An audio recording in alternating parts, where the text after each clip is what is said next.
Katie Christophic, founder of the Carefulist. My mom had Alzheimer's disease, and I was one of her caregivers. These are the 5 things I wish I knew before becoming a caregiver. Number 1, the caregiving language. Caregiving is part of the healthcare system, which has its own language. And if you don't have a job in healthcare, there's a massive learning curve. That's not to say you can't do it, but it does mean that you need to do more research than you thought. You need to ask lots of questions and have a method for taking really good notes.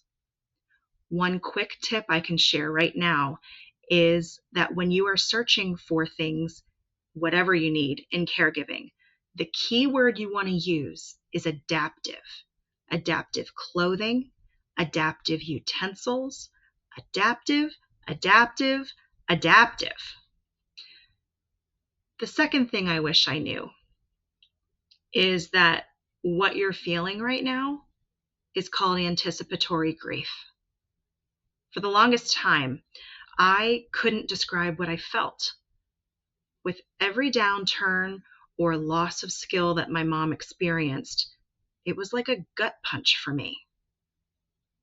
Once I learned that anticipatory grief is when someone experiences grief or loss before the final loss, things made so much more sense.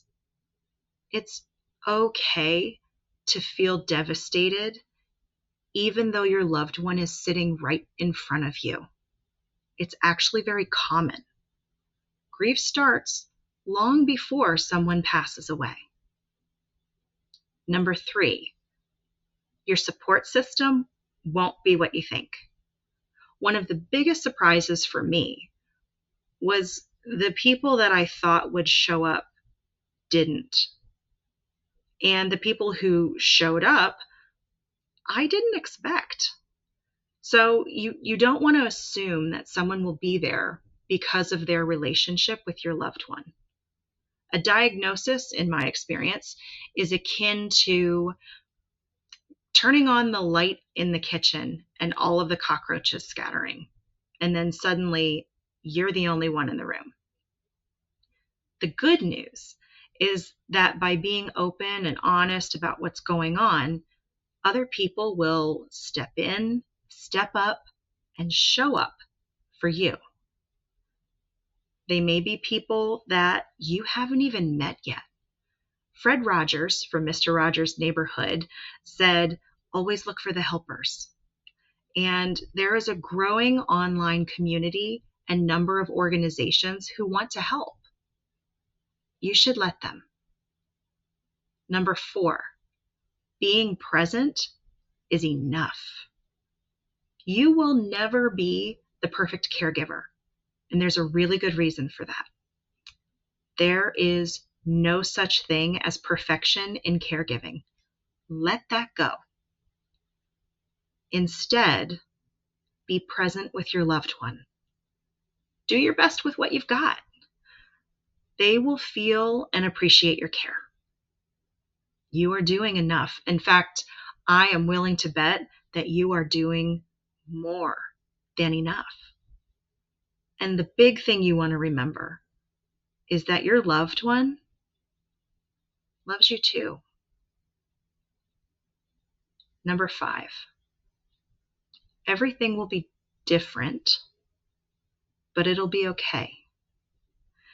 There was a you before caregiving. There is a you during caregiving, and there will be a you after caregiving. The kicker is that none of these versions of you are the same. You adapt, you learn, and you change too much to be the same person throughout the process. These growing pains are hard, and more often than not, you wish they would just go away.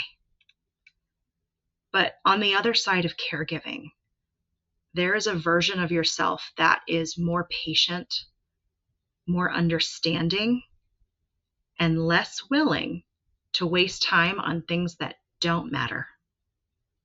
Life will be different. You will be different. Pretty much everything will be different, but it'll be okay.